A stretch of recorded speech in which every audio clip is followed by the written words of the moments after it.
Hello guys! Welcome back to my channel! Today we are going to cook a Filipino style homemade hotcake. Ayun. Hotcake lang pala. Seriously. What really inspires me to cook today is gusto ko itry itong nabili kong electric frying or baking pan sa online. Ayan. Open natin. Ito.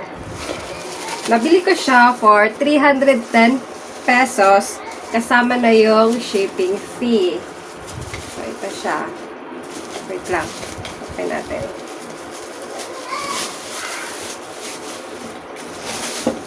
So, ayan. Ito. Non-stick electric frying pan.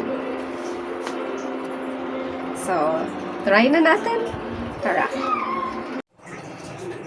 So guys, these are the ingredients that we need. 1 egg.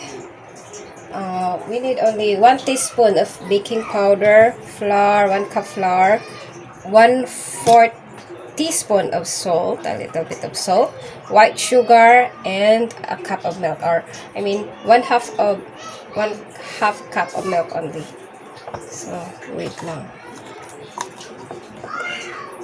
1/2 cup. Ito yung measuring cup natin. 1/2. So, 1/2 lang yan. Okay. So, that's it. So, ito na yung baking pan natin. Naka-set up na yan. Kulang na lang sa i-plug. So, let's start. So, unang gagawin natin is mix flour, sugar, and the baking powder. 1 cup of flour.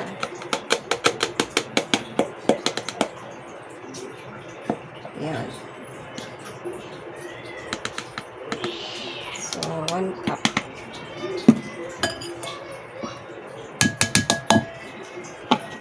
Then, sugar.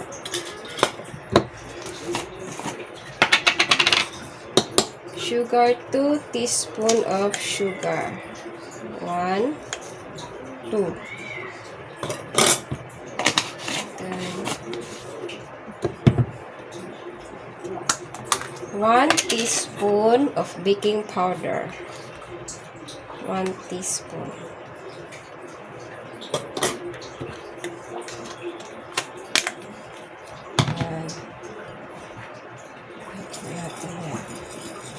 And then in another bowl, beat eggs with milk. So, lagyan na natin yung milk. And egg.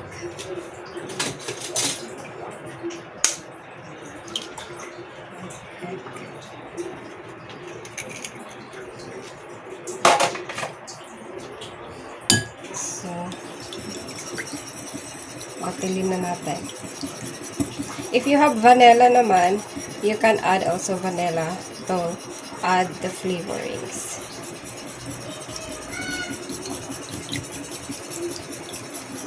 So, ayan. Add the egg mixture to flour and mix them till smooth. Ayan.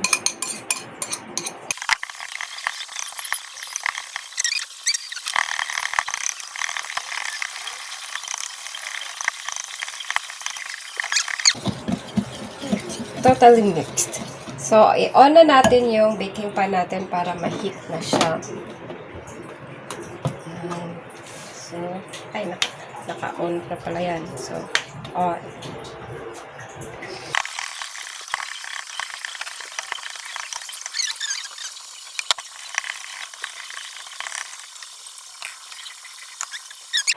When the pan becomes hot, scoop about 1/2 cup of the mixture.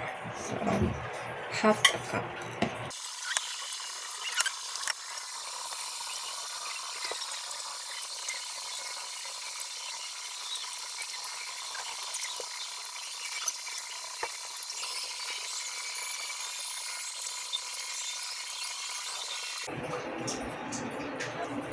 So guys, napapansin natin na nag-dry na yung ibabaw. So, flip na natin. Wow! Perfect brown.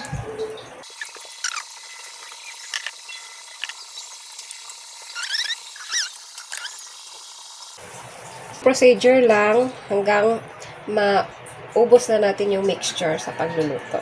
So, yun lang. So, ito na yung finished product natin. That's it! And then, let's try.